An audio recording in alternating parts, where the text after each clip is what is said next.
people who don't have a strong sense of meaning and purpose have more heart attacks, they have more stroke, they have more liver disease, they have more various stomach conditions, and so on.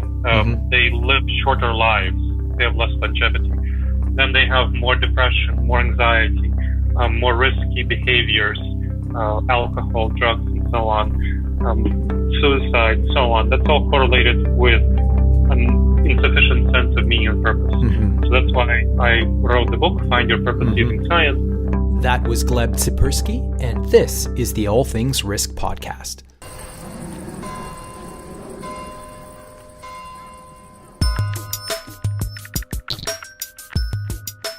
Welcome back to the All Things Risk podcast. My name is Ben Cattaneo. I'm your host. This is my show. The All Things Risk podcast is where I go deep and long form using the lenses of risk, resilience, uncertainty, and randomness to get into all types of very cool phenomena with the objective of providing you with some value, making your lives hopefully a little bit better or a little bit perhaps more insightful.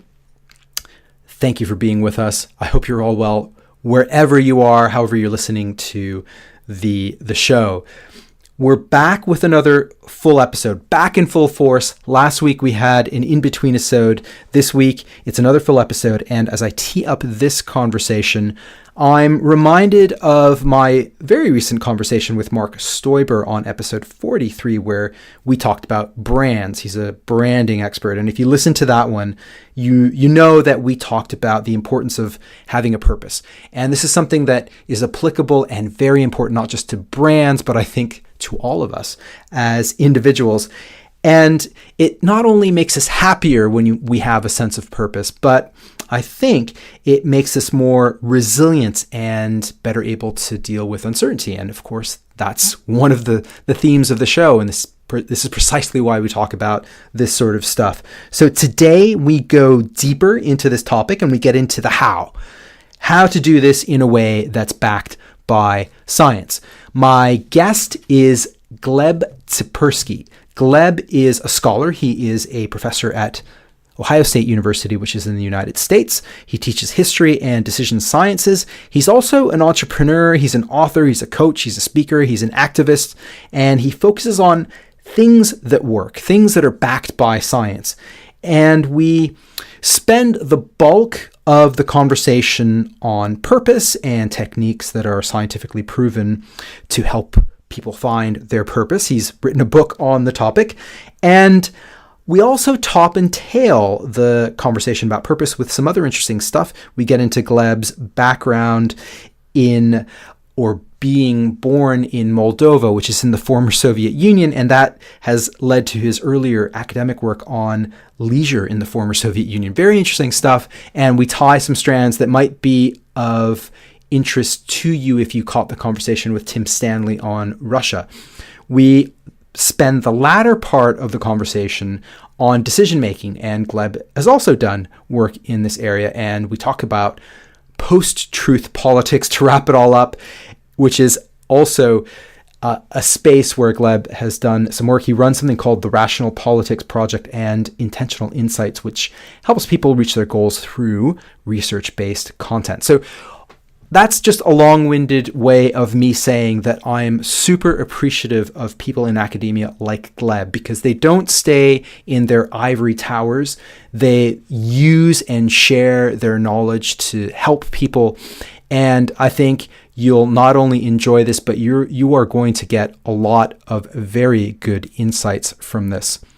Without any further delay, ladies and gentlemen, here's Gleb Tsipursky. Enjoy.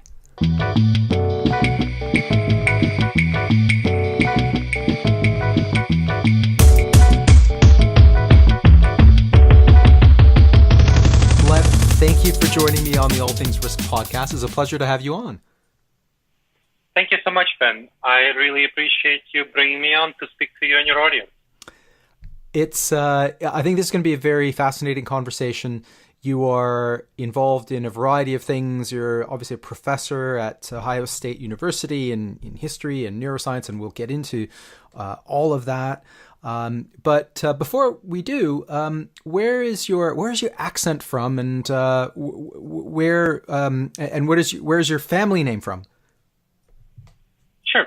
So my accent is from the former Soviet Union, and that's where my family name is from. I was born in the Republic of Moldova, in what was back then the former Soviet Union, and right now is an independent country, the Republic of Moldova. And my family immigrated from the former Soviet Union to the United States when I was 10. Okay. And I grew up in New York City. Okay. I decided not to drop my accent because I appreciate that's part of my cultural heritage, and it also makes me a little bit unique and is part of my public persona. Okay, very, very cool. So you decided not to drop the accent. That's very interesting. So I guess it implies that you could speak with a North American accent if you put in the effort. Of course. I mean, a lot of people chose to do that, and I never did that. I decided that I don't want to train myself away from my accent. Right. Interesting. Okay, that already opens up a whole range of interesting things. I wanted to get into your so you are a professor of history, and I wanted to understand how you chose that path. Yeah, so I'm a professor of history of behavioral science, and so behavioral science involves a whole bunch of disciplines, and it involves things like psychology, behavioral economics, cognitive neuroscience, and things like philosophy, economics, things like psychology, sociology, anthropology. And why I chose the history of behavioral science? Well, there's no discipline called behavioral science. Behavioral science is just a conglomerate of stuff, of disciplines that have to do with how people think and behave and feel. The history of behavioral science allows me to draw on a whole variety of disciplines and apply them to historical and contemporary contexts. So that's why I chose the history of behavioral science as my discipline. Your chosen field of study, and I guess growing up in New York City as someone who was born in the former Soviet Union, I noticed that you had a monograph about youth, a book actually about youth in the Soviet Union, and I'm just wondering if there were some dots there that you managed to join up, and how and why that you did that. Yes, so I was growing up in the New York City, and I had my cultural heritage, which was Soviet, kind of Russian background, Moldovan. I decided to focus on youth in the Soviet Union as in the post-World War II Soviet Union, because that's sort of the generation of my grandparents and my parents, more my grandparents. I focused on the era from 1945 to 1970 as the topic of my dissertation research. What I was seeking to understand was how people thought, felt, and behaved in community settings in the Soviet Union. The reason I was interested in the Soviet Union was, well, besides my cultural heritage, is that it was the big alternative modernity to the United States, to the UK, to Germany, to all the other developed Western capitalist countries. So the big alternative modernity was socialism. So things like the Soviet Union, China, and so on. And people in China and the Soviet Union lived really modern lives in many ways. They had a highly developed level of technology, but a very different society, very different social structural framework. So, but they're still people, people here, people there. And I grew up in the United States. That's where my adulthood came into being. So I was really interested in learning, understanding how people thought and behaved differently in their youthhood in community settings in the Soviet Union.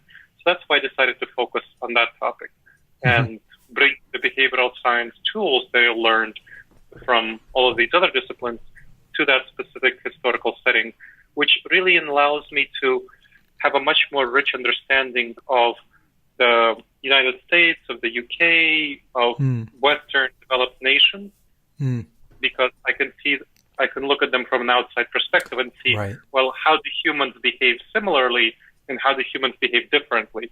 So what's culturally particular about the UK and the US, and what's not, what's just part of the basic human experience.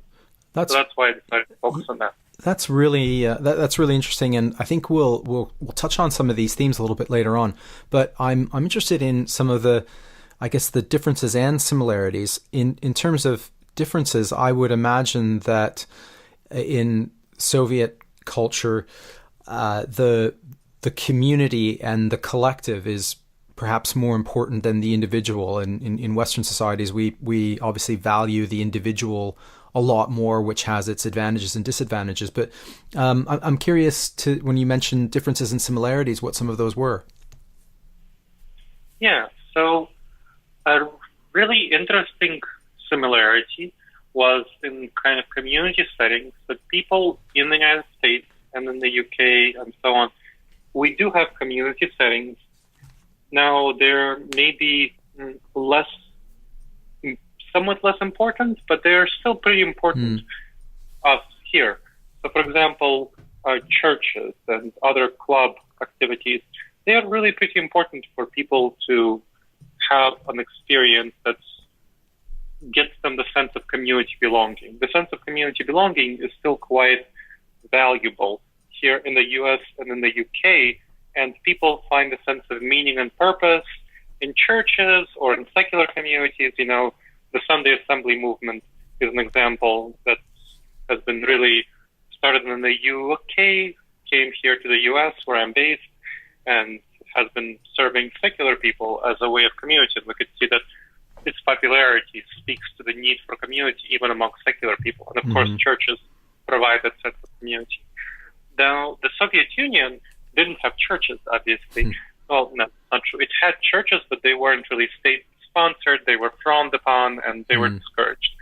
So the Soviet Union still needed to provide people that sense of community. And what it did is it provided community centers called clubs, where people got that sense of community. But they didn't get it in a religious setting or kind of a faith-based spiritual setting. It was a place for people to get together, have friendships, do cultural activities that were sponsored by the state, and all sorts of, dancing, music, theater, and so on, lectures, debates that people enjoyed, they got really engaged with, and they got that sense of community and belonging in those settings. So it's at the same time a difference and a similarity. People still need a sense of community and belonging, and they still find a sense of meaning in that. But they get it in different ways. They don't get it in religious settings. They don't get it in kind of other things like this. They find it in state-sponsored settings. So that's one thing I would want to point out.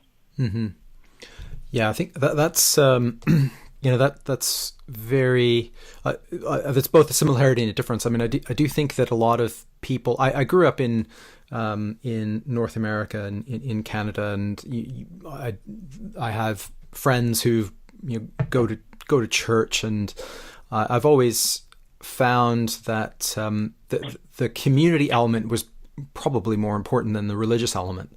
Just going to religious functions and going to religious functions for the purpose of worship was one thing, but it's also the sense of community gathering and seeing friends and the coffee hour after the service and all of that aspect. I think for many people is perhaps even more important than the worship and the doctrine specifically around Christianity. Yeah, absolutely. I think that for many people that's true.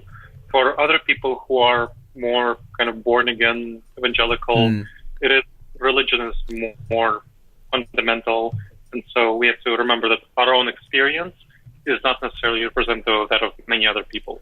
And people, regardless of whether the community is more important or the ideological element, the religious element is more important, it still gives churches a really strong power in the United States, to a lesser extent in the UK, because people still, whether the community element is more important or the religious element is more important, they still provide finances and so on, tithing of 10% of their income, and the political impact of churches, the cultural, the moral impact of churches, of church leaders who are able to take that, the people coming to their church and giving them money as proof of their social, cultural impact. So that is still quite significant and something that was quite different in the Soviet Union. Yes, and I imagine that's something that's distinctly possibly American in terms of the role of the evangelical churches. That's absolutely very different from not just the Soviet Union, but as you say, the UK and much of Western Europe as well. Yep, exactly. Okay, very interesting dissertation and topic. Are there other? Yeah, go ahead. People who want to check it out, the book is published. It's called "Socialist Fun: Youth Consumption and State-Sponsored Popular Culture in the Soviet Union, 1945 through 1970," and it's available on Amazon. Great. I'll put the link in the show notes. Are there other differences that you spotted, or other? Oh, yeah.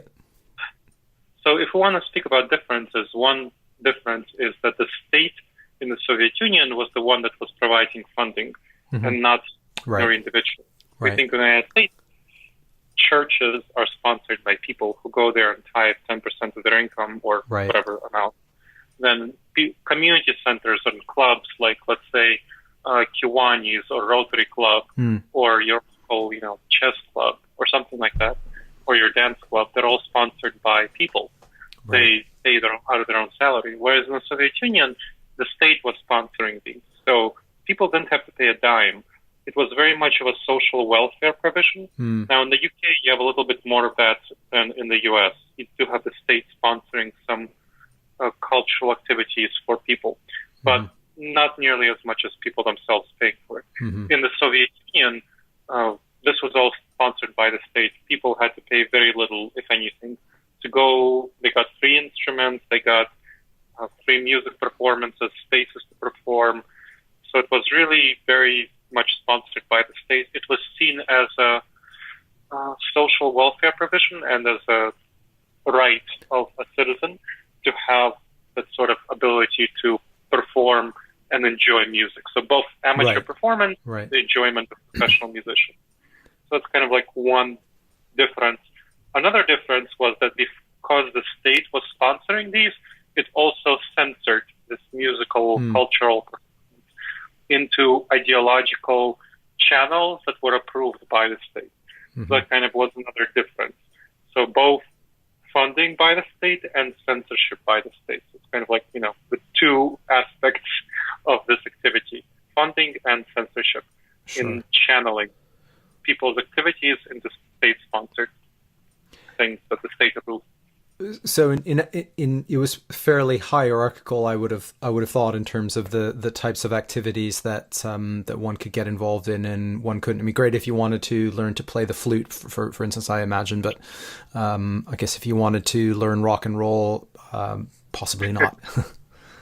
Yes, exactly. So rock and roll was something that was frowned upon by the state quite a bit. So you would have a much harder time of learning rock and roll when it was popular in the United States, for example, and in the UK, it would have been much harder. You did get some early rock and roll in the 1980s, or some more provision for rock and roll in the 1980s, but not much at all. Yes. On the other hand, you did have a lot of room for things like disco in the 1970s, especially because disco didn't really involve words.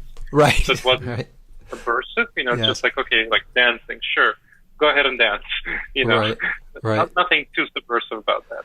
Right. Disco is always a subject of jokes when I was growing up.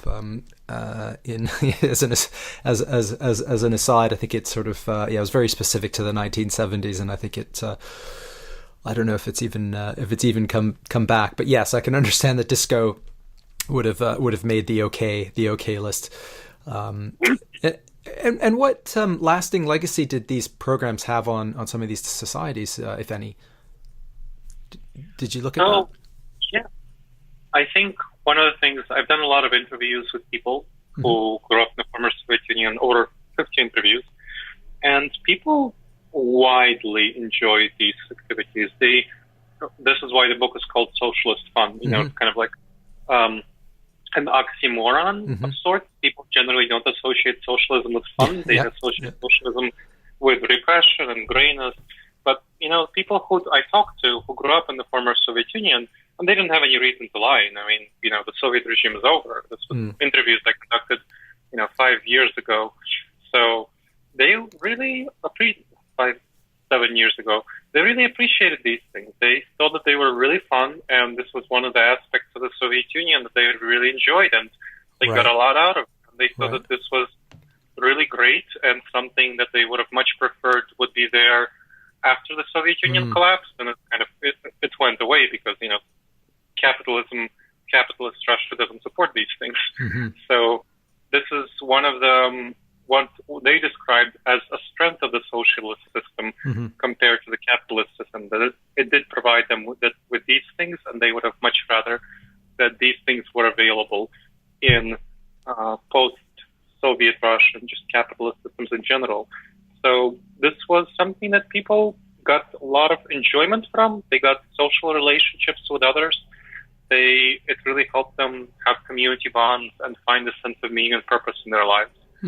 So that was really powerful. Yeah, that is powerful. It's really interesting. And I was listening to, I think we'll touch on the community aspect in a moment, because I think it's very important to your work on purpose. But I was listening to a podcast. It was Sam Harris's podcast. He was interviewing Garry Kasparov, the chess player, and one of the things that Kasparov was saying is that, I'm no, I don't long for the days of something like the Soviet Union or anything like that. But what he was saying is that the Soviet Union was very much a futuristic project in terms of it had a vision. There was this, as you might call it, a sense of purpose that was, in some, you could almost call it enlightened in some ways, and in that way it was quite positive. And obviously he's now a very anti-Putin person, and you contrast that with Putin's kind of very sort of medieval way of looking at the world, and it's all about power, and there's no overarching vision, even though both both are systems that are very autocratic. And I thought, that way of looking at the Soviet Union is very interesting. And it's interesting insight as you describe this in terms of how it must have been to live and grow up in such a system. Yeah. So Garry Kasparov is definitely someone he was both sort of a dissident in the Soviet Union, and right now is opponent to the state. He was semi-distant in the Soviet Union, as right now an opponent to Putin's Russia. So he comes from a more neutral perspective as someone who opposed both, and he can speak to that difference. The Soviet Union was very much a futuristic project, and it wanted to bring about change. And this is why I'm talking about it as an alternative modernity. It wasn't aimed at at winning, which is what Putin is aiming at, power. Yes. It was aimed at really bringing about an ideal future, which, in its perspective, in the perspective of the Soviet leadership, it was ideal. I'm not saying it, but it was. It had a vision of a future that it wanted to create that didn't involve just taking power. It wanted to really change people for what it saw as the better, and we can argue whether it's better or not. That's a different topic. Yeah. But it really, in many ways, it spoke to many people, and in many ways it didn't. But it spoke to people in a quite powerful way in this socialist fun sense.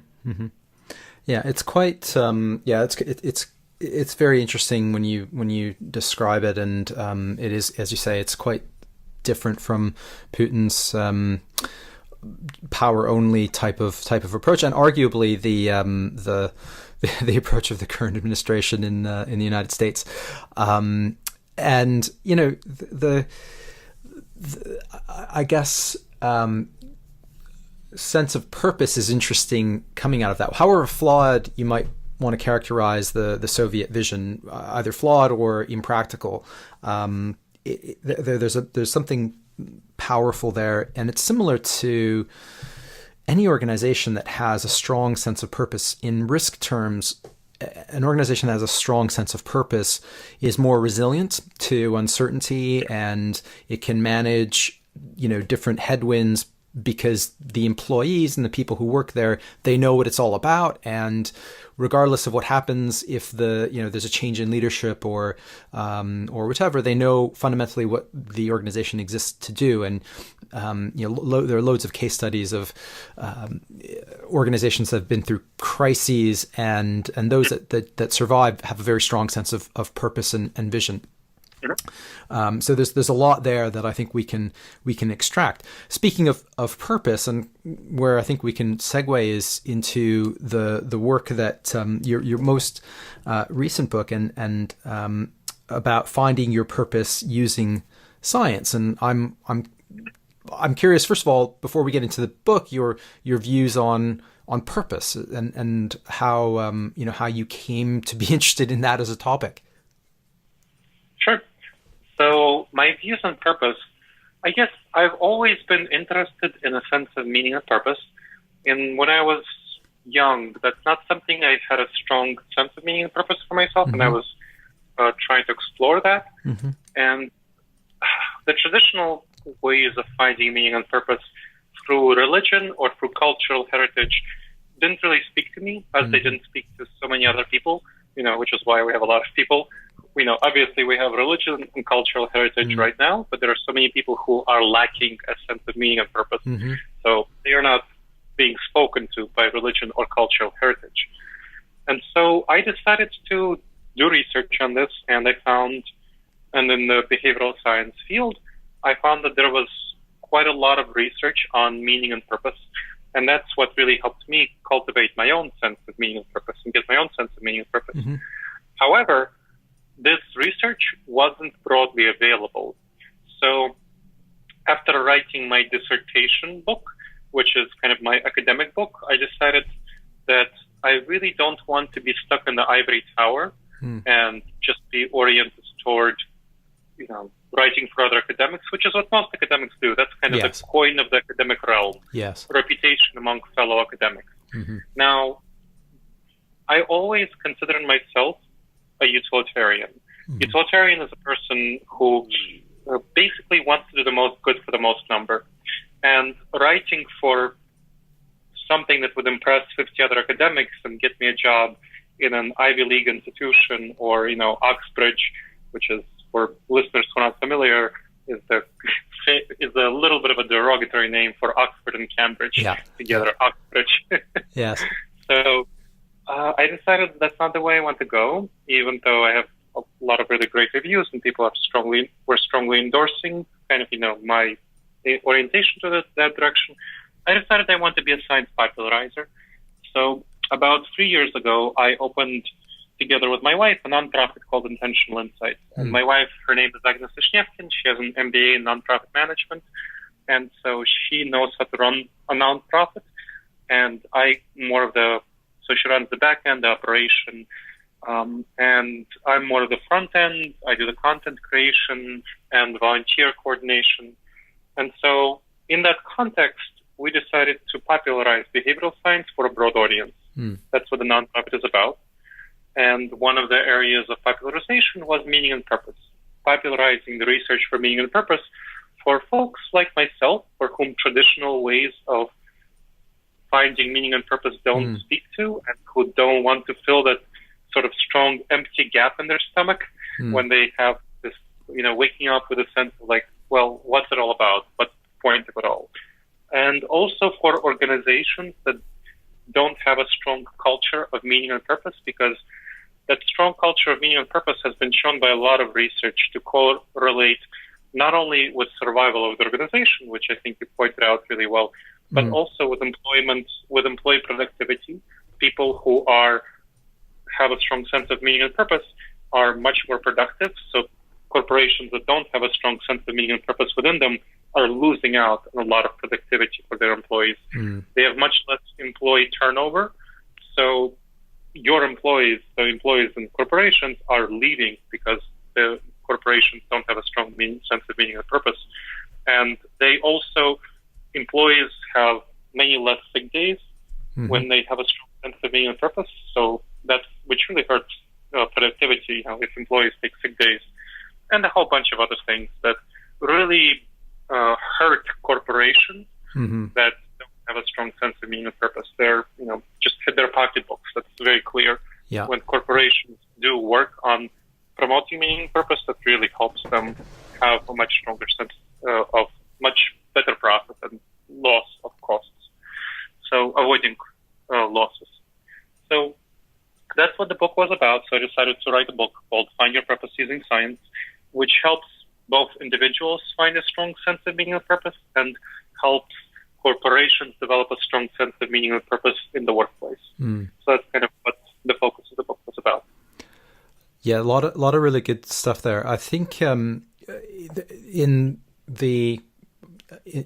Western societies, and we talked about not being able to find meaning and purpose in religion, or even in nationhood necessarily.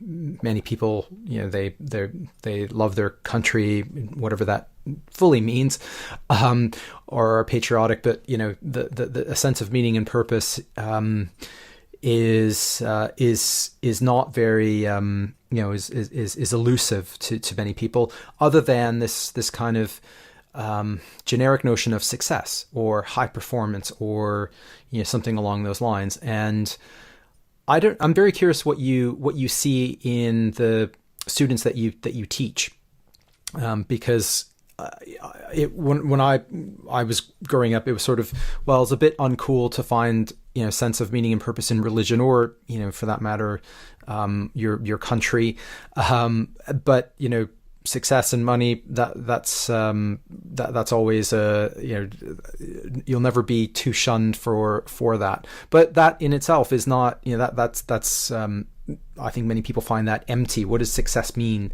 To get a job with a high salary or a prestigious title or whatever. And I think it is a very elusive concept, not just for. Well, I'm thinking about people who are sort of my age. I'm in my early 40s, and I know a lot of people who've pursued these sort of career trajectories and attained a level of success, and then find that that's empty. Having the corner office, or the prestigious title, or a nice salary. What are you seeing in terms of your students? So my students actually tend to pursue the same things that. The nice corner office, the high salary. My students grew up after the fiscal crisis of 2008, and it's still impacting them. They still have difficulty finding jobs. Their parents have difficulty finding jobs. They're quite oriented toward economic security. And I'm trying to, in subtle ways, convey to them that, when they grow up, that's not the right word, in the future, that they will not find it meaningful to have that empty, the corner office, because, like you said, it's the people who, when they do actually succeed, they find that it's empty. And there's something called the concept of the hedonic treadmill, economic treadmill, where people essentially keep getting more toys, more money, more prices, oh, here's a nice car. Oh, here's, nice diamond ring. Here's a nice house. Well, what's it all for? Why are you doing that? What is the point of it all? Why you care?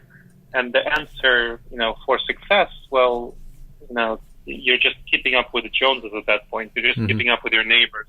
Is that really what you want your life to be about? That's the concept of the hedonic treadmill. You get pleasure by running in a treadmill, but it's all a treadmill. You don't really get anywhere. You just get more toys. Yes. You have that famous phrase, whoever gets the most toys wins. Yes. Really, is that really what you want your life to be about? So that's something that the research on meaning and purpose shows, that people who don't have a strong, clear sense of their meaning and purpose suffer greatly specifically in terms of mental and physical health. Yes. They have people who don't have a strong sense of meaning and purpose have more heart attacks. They have more stroke.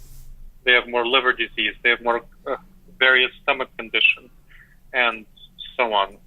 They live shorter lives. They have less longevity. Then they have more depression, more anxiety, more risky behaviors, alcohol, drugs, and so on, suicide, so on. That's all correlated with an insufficient sense of meaning and purpose. So that's why I wrote the book, Find Your Purpose Using Science, and I created a web app, which is available at intentionalinsights.org. Oh, cool. So nonprofit I run. So people can go and measure their sense of meaning and purpose, and then they can do various interventions to help themselves develop a stronger sense of meaning and purpose, and then measure themselves again. So it's kind of a very data-driven perspective. When I go to corporations and I do workshops on this topic, I have people in the corporation first take the web app to measure their current sense of meaning and purpose. Then there are a number of interventions which I recommend, and then the corporation uses the same web app to measure their employees' change in their sense of meaning and purpose. And that gives you a very clear data-driven approach to cultivating a richer sense of meaning and purpose, because, that's what it's about. It's about what you rate yourself at. And the web app helps you know the change and difference over time. So it's a very data-driven approach. It's one that's informed by research, and we can talk about the research, but that is what it's about. It needs to be informed by these things in order to be meaningful and relevant. That's really cool, Gleb. As you were describing that, I think where can you find sort of meaning and purpose and the techniques that are scientifically proven? Well, I'd like to get into that, but just in terms of people who are looking for that, I think one of the challenges is even, there still remains the kind of people who compare themselves to one another, or I suppose one of the areas of resistance might be, there are all kinds of things. You can take a Tony Robbins seminar or workshop or course, or there's all kinds of stuff appearing on the web. There are all kinds of life coaches and things like this, but there's also a sense of I don't know, perhaps a little bit of embarrassment on all of these things seem a little bit, not all of them, but traditionally, I remember the Anthony Robbins infomercials that came on at 11:30 p.m., that kind of a thing, and you're spending $19.95 on a set of cassette tapes, or something like this, and but now I think that's changed a bit, and there's a lot of science, as you say, and there are sites and apps such as yours where people can actually do the work and figure out how to find a sense of meaning and purpose, which is really interesting, very very positive and encouraging. Absolutely. I think if you look at things like meditation, which is previously it would have been seen as woo, like Bob Robbins. Yes. And now there's still some meditation. I would absolutely say that's woo, but some of it has been proven by science, by research. Absolutely. And and even not even also the stuff that Anthony Robbins does is very helpful. People have have used it very successfully.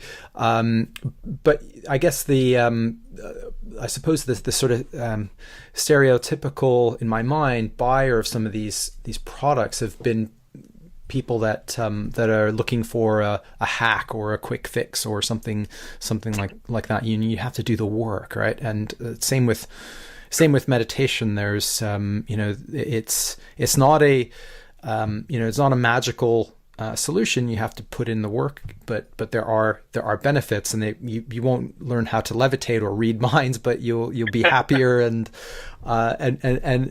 more fulfilled, right? Yes, you will be happier and more fulfilled, and people often don't recognize the benefits of this. So this is why I talk about kind of the things like physical health and mental health, because these are much more concrete. No one wants to have a stroke. No one wants to have a heart attack. No one wants to have ulcers. No one wants to have anxiety. No one wants to have depression. And I speak of this as someone with anxiety. So I suffer from an anxiety disorder. I take therapy. I go to therapy. I take medication. So I know that this is not fun. So this is something that we all can strongly benefit from. And people who are skeptical are just not looking at the science. I would not recommend anything that's not science-based, that has not been researched. I don't know enough about the methods of Tony Robbins to say whether that's science-based content. Therefore, I would not recommend it. I would say I don't know enough about it. I can say things like, let's say, many people use the Myers-Briggs indicator. Sure. Well, Myers-Briggs has been shown by research to not be a really good indicator. Okay. It's not really valid. All right, that's good to know. FYI.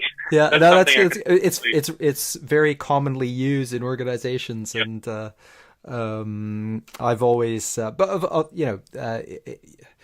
suppose one of the benefits it is that it can create some self-reflection, but it's interesting. Anyway, please continue. I'm fascinated with this.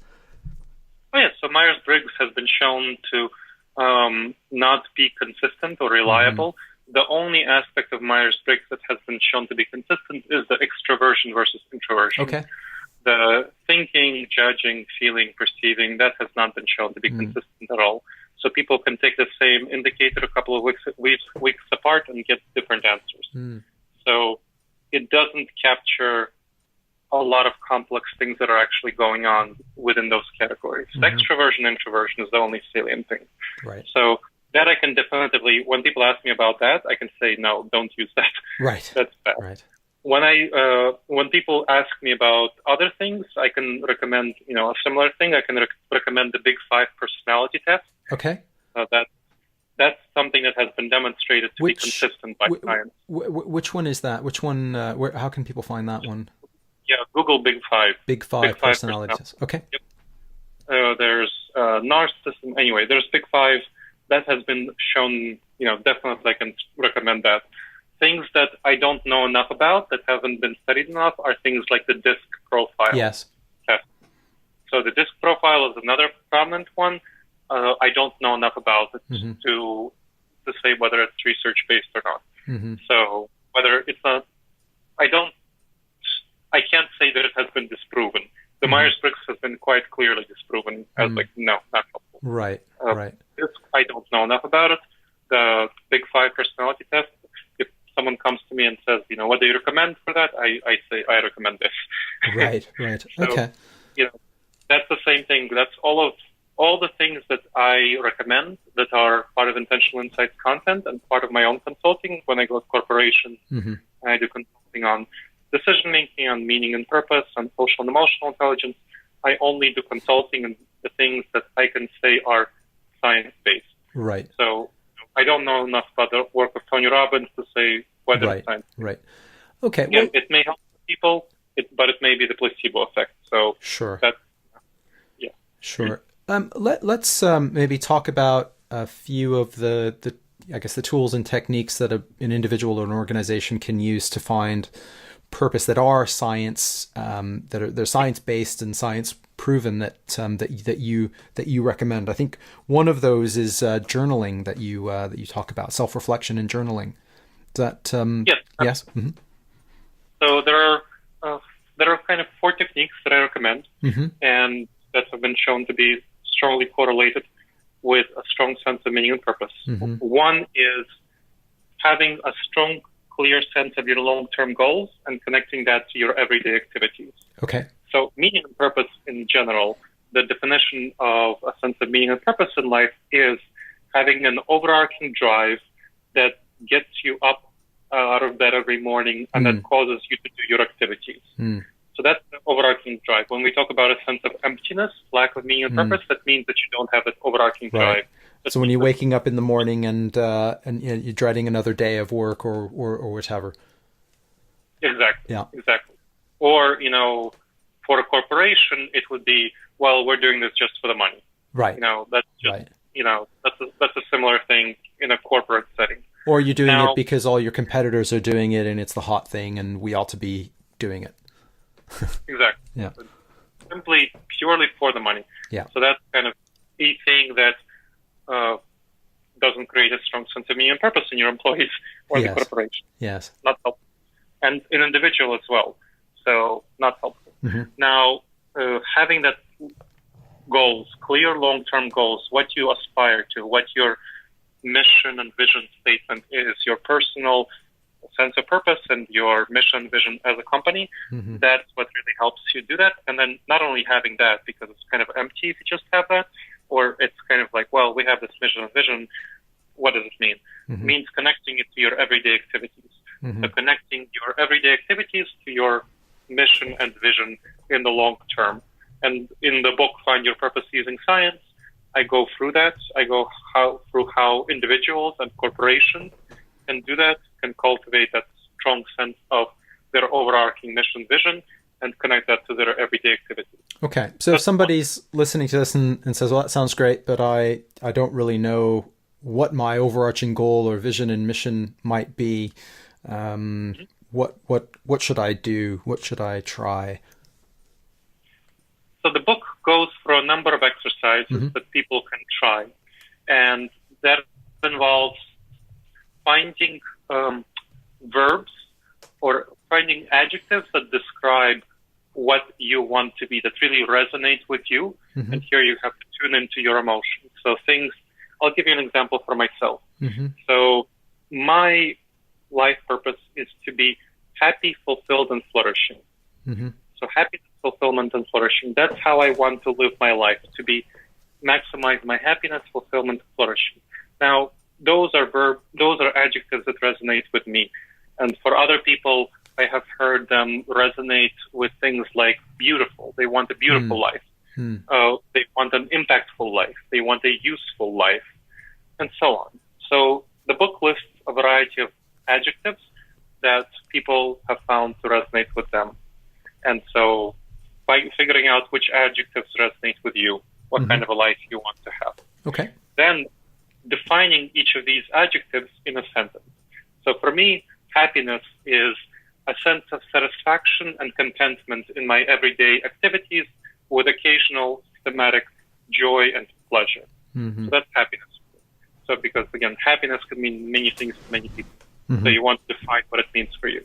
Then fulfillment for me means that I am fulfilling my values for myself, for my tribe, which are the immediate people around me, and for the global community, or the global as a whole. And then flourishing for me means that I experience wellness and thriving in my life areas.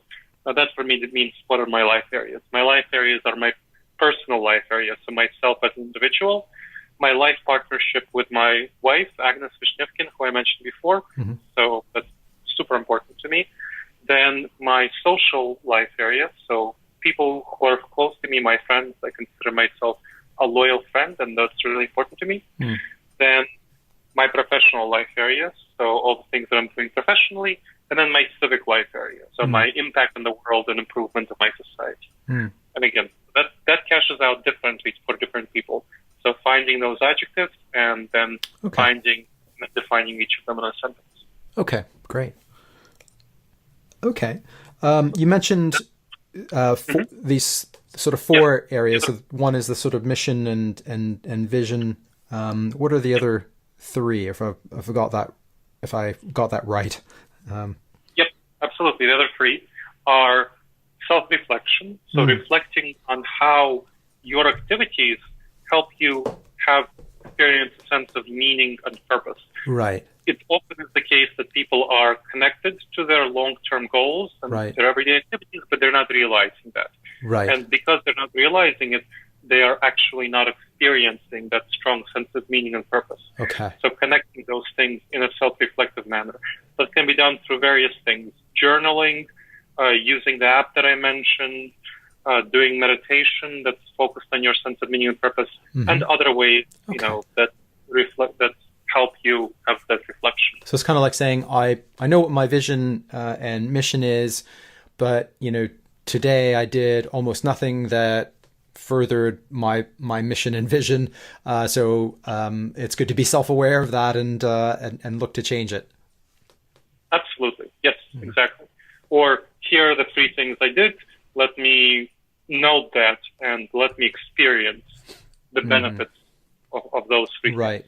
Or it's I enjoyed this activity so much, and I realized the reason why is because it very strongly aligned with my vision and mission, that kind of thing. Yep, exactly. Okay. And that helps you decide what you want to do more of and so on. Yes. Okay, great. Yep. Then there's community bonding, community belonging. That has been shown by research to be strongly correlated with a strong sense of meaning and purpose.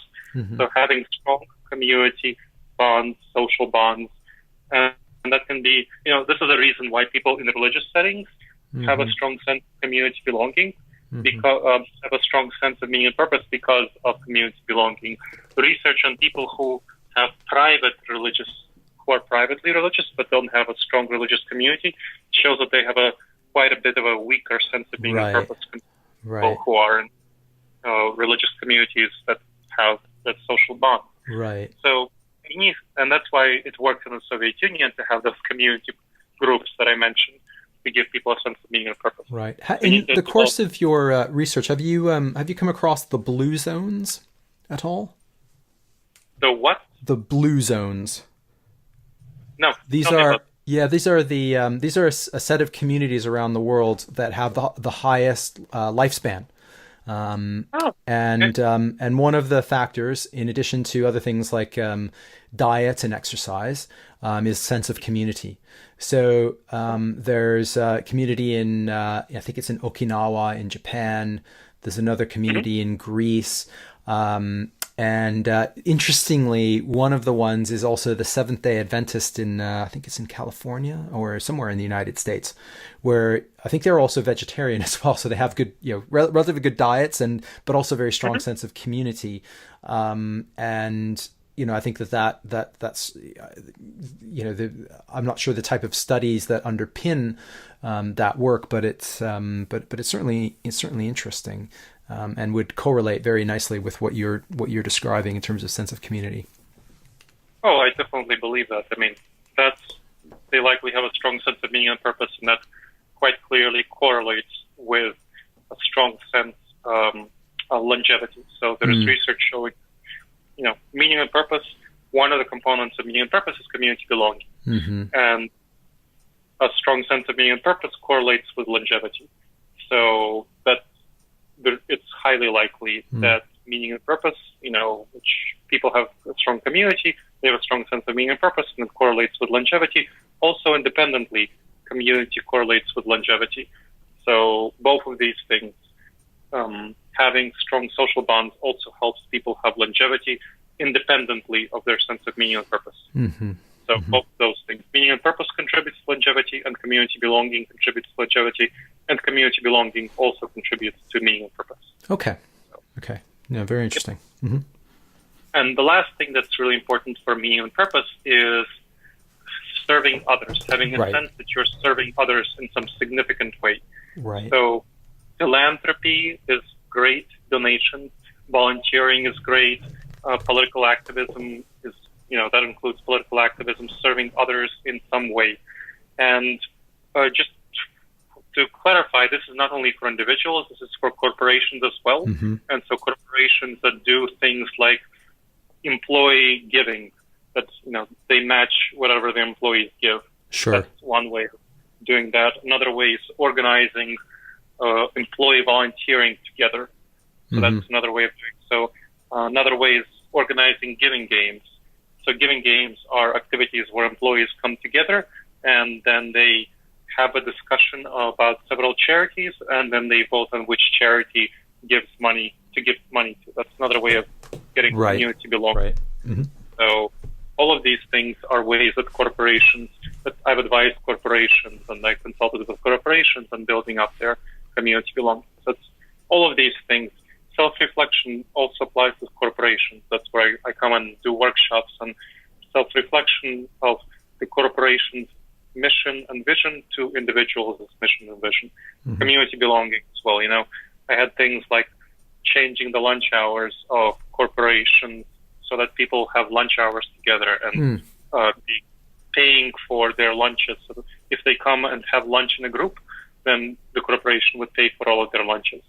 This, that's a fee, that's an expense, but it more than pays out in the outcome of having a stronger sense of community and sense of belonging. So all of these things are really helpful for corporations as individuals. Yeah, that makes a lot of sense. In the corporate context, it is interesting. At the same time, you read the stories of Google and the infamous sort of offices and filled with beanbag chairs and pinball machines and things like this, which on one hand are great, absolutely fabulous. On the other hand, are these ways of keeping people in the office so that they work longer hours. There's a flip side to it, but it is very interesting. Yeah. So whatever other effects those things have in terms of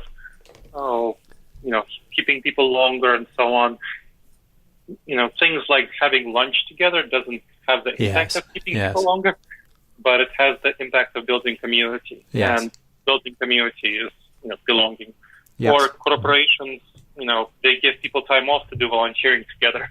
So that doesn't, that actually involves people staying shorter. So this is an expense for the corporation. But again, it more than pays out in the sense of serving others and in the team building that gives people a stronger sense of meaning and purpose. That return on investment is also, are you saying, is backed by significant research and yes, a great deal of research. Okay. No, very interesting. One of my previous guests, Mark Stoiber, and I'm going to release that episode the next day. He's been involved in branding, and one of the case studies that he loves is Patagonia. The outdoor apparel company, and they've that's precisely the types of things that they do. And one of the things that he mentioned is that even though they don't pay like a hedge fund or anything, they have 3,000 applicants for every job, which is the amount of talent that they can get as a result of one of the things they do is they allow their employees to go when the waves are or when surf's up, you can go out surfing, just take your surfboard, go out surfing, and do the work later. That's as one of the things. So in terms of the war for talent, it's definitely a plus for them. Absolutely, and you have other organizations. So there have been case studies of things in terms of meaning and purpose on Southwestern Airlines. Southwestern Airlines is really well known for helping people have a strong sense of meaning and purpose inside the company. And they've done a number of things which correlate with the science-based content advice that I give to corporations.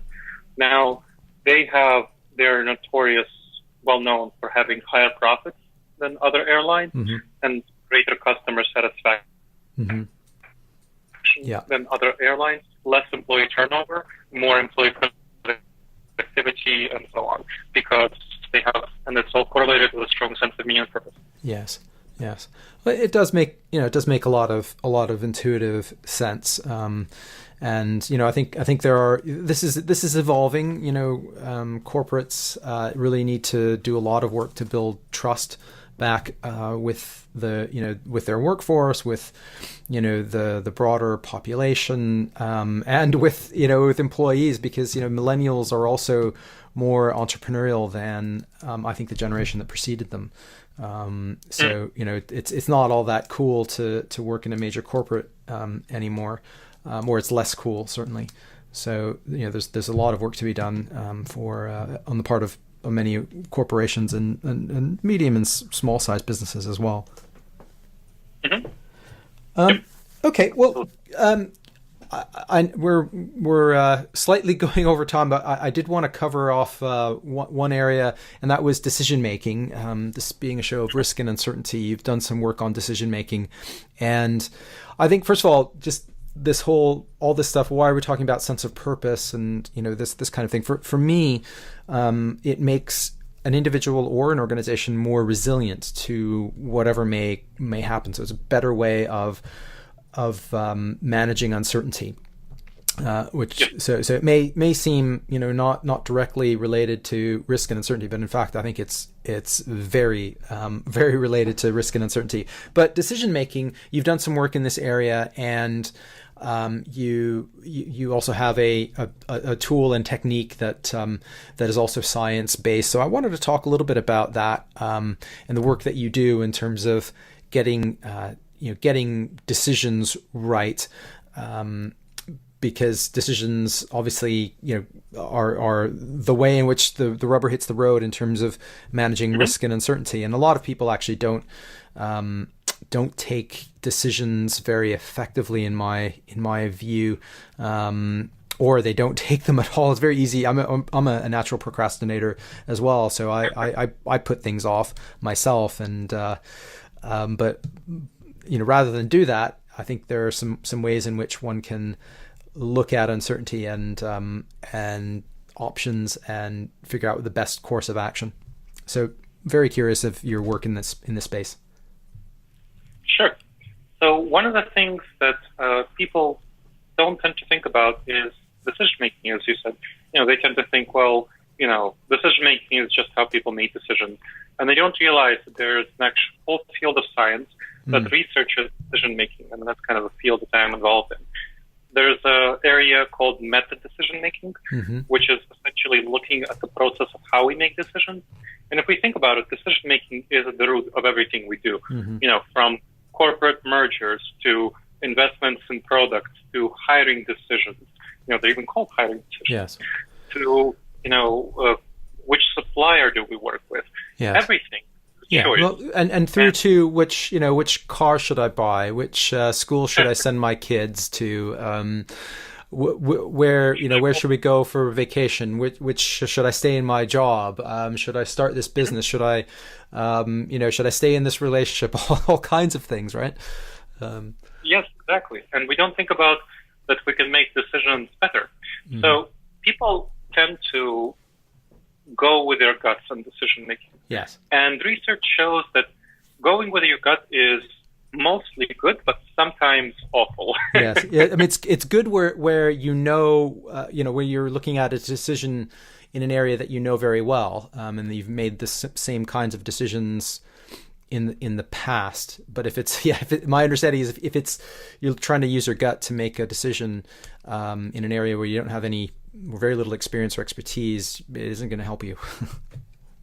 I'd push back on the decision making, whether you tended to make decisions in the past. There has been quite a lot of research that shows that decisions where you think of yourself as an expert, you may not be nearly as much of an expert as you are. Sure. For example, stockbrokers, hedge fund managers. That stockbrokers are a prominent example of people who think they make good decisions. They're very confident, but actually actively managed hedge funds tend to underperform on average the stock market. So that's a big area of where, no, we shouldn't trust people who consider themselves to be experts going with their guts. Yes. And there are a whole bunch of other areas like this. They over attribute anything that may have been pure luck to their own abilities. Absolutely. And there are a whole bunch of other areas like this. A number of CEOs are well known for making decisions that are not necessarily good, like going with their guts, and then they still get hired by other companies because they tend to be able to be really good at spinning their decision making, kind of blaming subordinates for bad decisions and getting credit to themselves for decisions that worked out, even though that may be by luck, as you pointed out. So even experts, you have to be, when you deal with an expert, you have to see whether the expert is getting quick feedback based on the decision he or she made, and then whether they're getting penalized for bad decisions. Now, that's the case where with stockbrokers, they're not really getting penalized for bad decisions because they're not really investing their own money. Yes, they don't have any skin in the game. Yes. They don't have any skin in the game. And CEOs, their pay, their incentives are disaggregated from that sort of thing. Yes. So they get a bonus, but until very recently, you wouldn't claw back bonuses if they got something wrong that didn't pan out. It's a major challenge in corporate governance. It is absolutely a major challenge. I mean, you work in that sphere, you know that. So people who have expertise, the research shows that you can trust their decision making if they have only in a couple of situations. If they get very quick feedback on decisions they make, and if they get penalized for bad decisions and rewarded for good ones. So things like doctors, in most cases, not all cases, tend to be someone you can rely on. Weather forecasters are very well known for being quite well calibrated because they know pretty quickly about whether they make the right call or the wrong call in terms of percentages. And a number of other fields. I'm not going to go into all of them here, but that's basically kind of the thing that you want to look at, whether people get quick feedback and whether they get penalized and rewarded for their decisions in terms of expertise.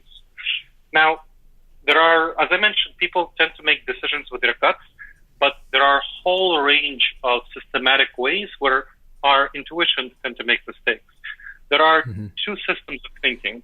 One is our autopilot system, what some scholars call system one. I prefer the autopilot system. It's easier to understand.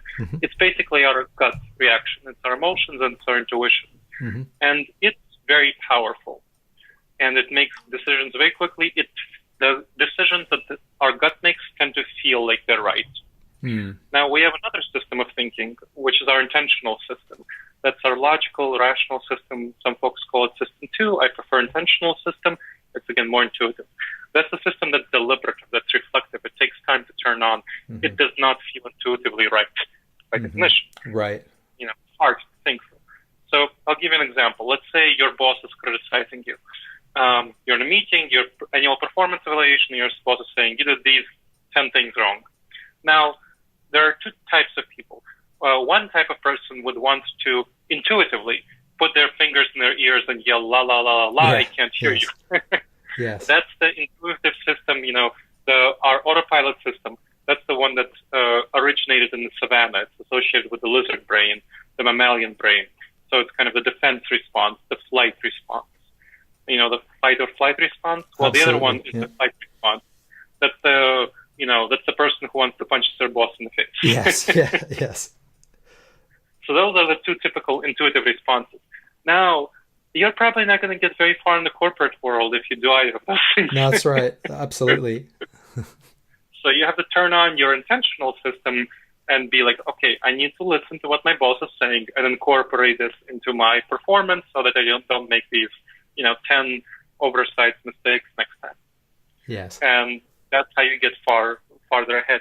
It doesn't feel intuitive. It feels like you're going against your gut reaction. Well, you are. But that's when you need to not go with your intuition. And so there are a number of series of cognitive biases. They're called cognitive biases by scholars. Bias like gender or ethnic bias, but this doesn't have anything to do with diversity. It has to do with our cognition, our thinking. And folks can look it up on Wikipedia. There's a list of over 100 cognitive biases. Yes. Now, it's fun and all to think about, well, our brain is screwed up in over 100 ways. Read about all these cognitive biases and get depressed because, we all suffer from them.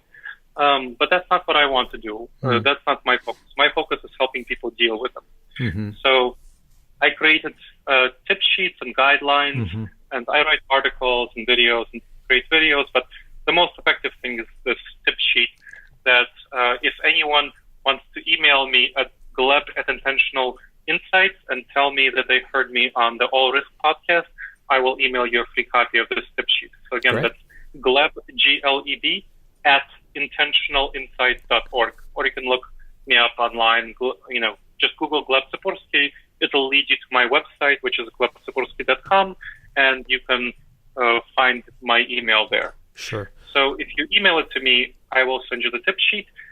Again, tell me you heard me on the All Risk podcast. All Things Risk, Gleb. All Things Risk podcast. All Things Risk. Yes. Sorry, All Things Risk. No problem. Thank you, Ben. So All Things Risk podcast. And basically a very structured decision-making process that helps you avoid the vast majority of these biases. Mm-hmm. You do that by externalizing your decision-making and putting numbers on it. So putting numbers on the various decisions. Let's say you want to hire someone and you have 3 candidates, and you have various categories for decision-making. Let's say how much you pay each one, how much experience each person has, how good of a fit they would be in the company, how well they fit your needs, the diversity aspect, whether they add to your diversity, mm-hmm. and then you evaluate how important each of these characteristics is. Then you evaluate each potential employee on each of these characteristics, and then you multiply all of that out to make a decision. Mm-hmm.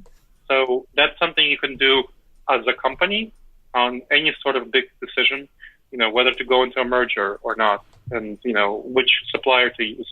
Or as an individual, which of these 3 cars do you want to buy? Mm-hmm. Which of these vacations do you want to take? Which of these careers, these jobs do you want to take? And mm-hmm. so on.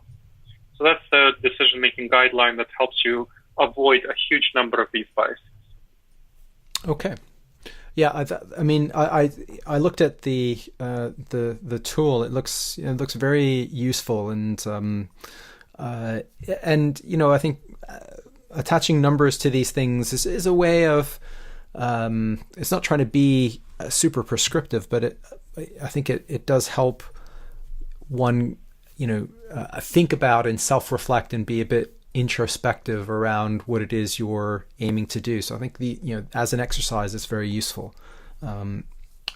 I think we all should, spend a bit of time in thinking through options and what's important. But I also love the last step, which is once you decide, don't go back. Yeah. Yes.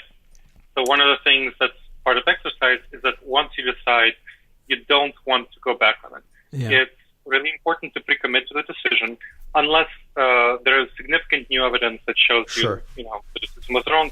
You pre-commit. You say, okay, that's what I'm going with. Throw away the other options, because the research shows you're going to cause yourself unnecessary stress. And when you waver between decisions, and when you cut off your other options and just decide on one, you're much more likely to succeed in the thing that you're focusing on. Sure. Yeah. Yeah, it's it's a very intuitive tool and certainly very useful. So I'll put I'll reiterate that in the show notes and make sure that if anyone's interested, they can reach out to you. That's great. We've gone slightly over time Gleb, but I do appreciate your taking the time to speak to me. I did want to get into a little bit your work on analyzing the political debates in the U.S. elections, but maybe just said a few words on that. And I guess the main takeaway from me from that, and I felt the same way. We had the Brexit referendum here in the UK, and I kept thinking throughout the entirety of that campaign that the Remain camp just did not connect emotionally with the electorate, and the Leave camp certainly did. And it was, I think, a similar story in the United States with the Trump election. And I did feel that Hillary Clinton was just not while she had a great grasp of policy and details, she didn't really connect emotionally with the electorate. We make decisions emotionally, particularly in the political space, perhaps more than any others. And I think it's just a fabulous lesson in how our leaders should communicate with others. Probably easier to do than, I don't know, I suppose you can change an entire electorate's way of looking at things, but that would be perhaps a bit of a harder thing to do. Well, yes. So very briefly, in terms of decision-making, politics is a huge area of great importance. And both Brexit and the Trump election here have been characterized by post-truth politics. So Oxford Dictionary chose post-truth politics as its word of the year in 2016 because of Brexit and the election of Donald Trump. Post-truth politics refers to politics that focuses on emotional appeals and personal opinion over fact or expert expertise. And that's what post-truth politics is about. And this is hugely dangerous. This is a huge risk for our country and democracy as a whole. Absolutely. Because if we can get away with winning by lying and emotional appeals, not oriented toward the truth, but oriented toward emotions, you're going to have politicians who win, and then they can be as corrupt as they want because no one would know how corrupt they are because they can just lie about it. So they can be as corrupt as they want, and we just, as voters, won't be able to tell. How did we get here, Gleb? How did the world become, the Western world become post-truth? What's your view on that? So my view on that is that it became post-truth partially through the power of social media, because right now politicians can engage directly with voters through social media without actually going through traditional media channels. And that is a huge way, and that's something that has been shown by research on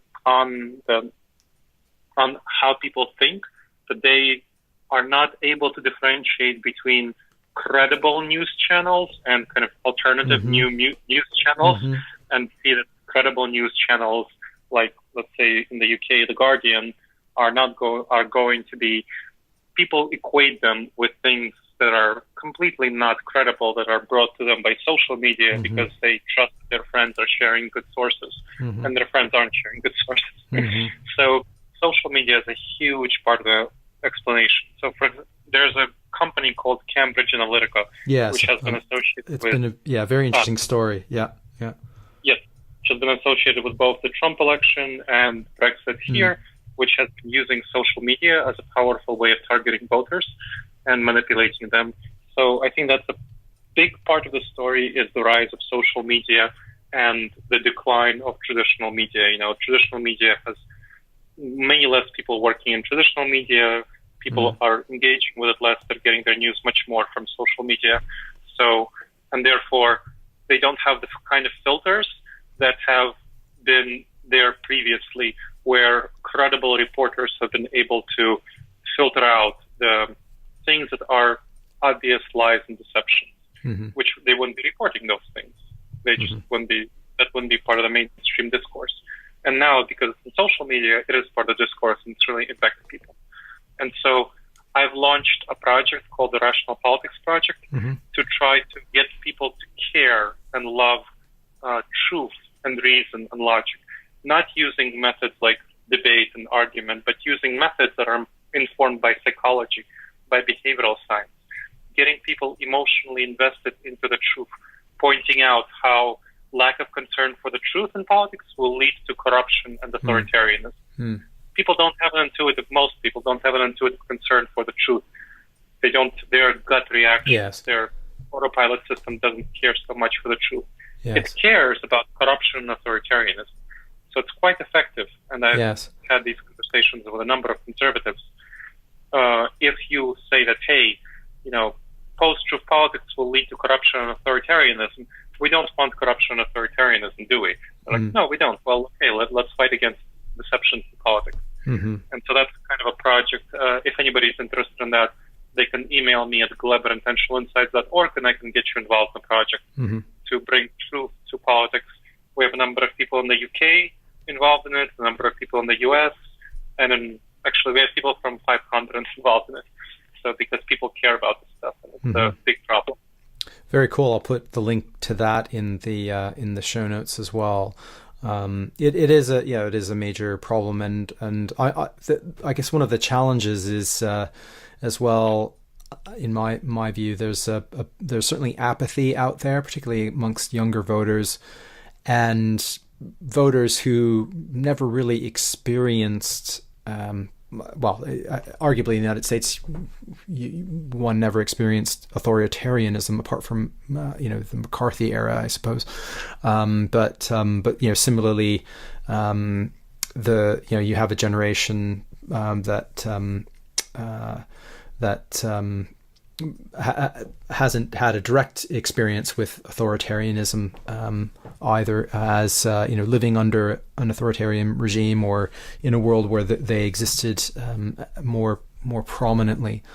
I mean, having said that, in the Brexit case, the voter the Leave vote was very largely affected by age and demographics. The older voters voting to leave.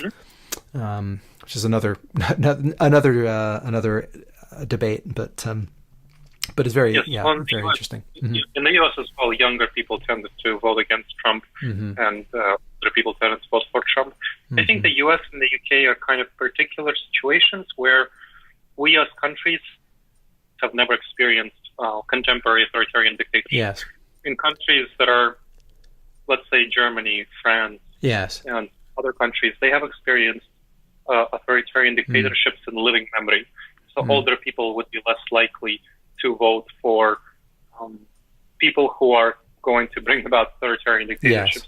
France, dominated by Germany in World War II. So, and Germany, obviously, a prominent example. So I think that's a big distinction between where it's not in people's historical imagination to have, in living memory, to have authoritarian dictatorships. Yes. Well, we'll see what happens with the French elections later this year, but it's an important distinction. Yeah. We've gone over the time that I had allocated to speak with you, and so thank you very much. And we covered a lot, Gleb. So I do want to wrap it up. But was there anything else that we didn't get to cover that you wanted to? No, I think this was great. I really appreciate you having me on the show. And I look forward to hearing from guests of yours who want to perhaps have me on as a consultant for themselves or as a speaker, who want to grab a copy of my tip sheet, which, again, they can email me at gleb@intentionalinsights.org. And if they're interested in consulting or speaking, they can look up at my website, which is glebtsipursky.org.com. They can also check out Intentional Insights, the nonprofit, at intentionalinsights.org. And they can, if they're interested in getting involved in the Rational Politics Project, again, email me at gleb@intentionalinsights.org. Brilliant. I'll put all those links in the show notes. Gleb, this was fabulous. Thank you for joining me today. Really appreciate it. Thank you so much for having me on, Ben. All right. Thanks. Bye for now.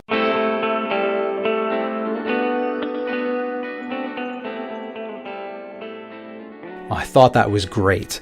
Gleb is so insightful. I really enjoyed talking to him. And this is another one of those podcast episodes in which the show notes will be your friend. So if you wanted to follow up or learn a little bit more about anything we talked about, you should be able to go to the show notes and find the link that you're looking for.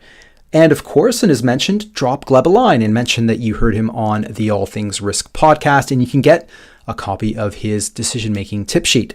Gleb@intentionalinsights.org is how to do that.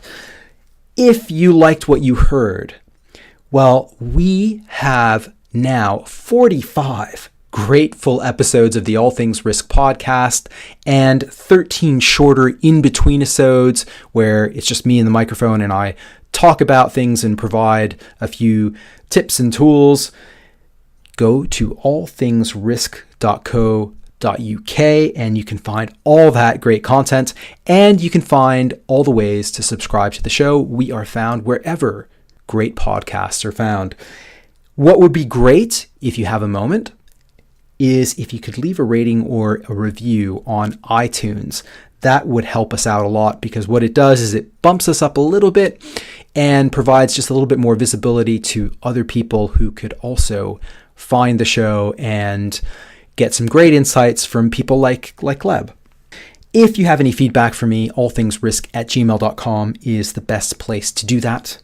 And that's about it for this week, everyone. We will be back next week with another full episode in the interim. And as always, don't forget, risk is life.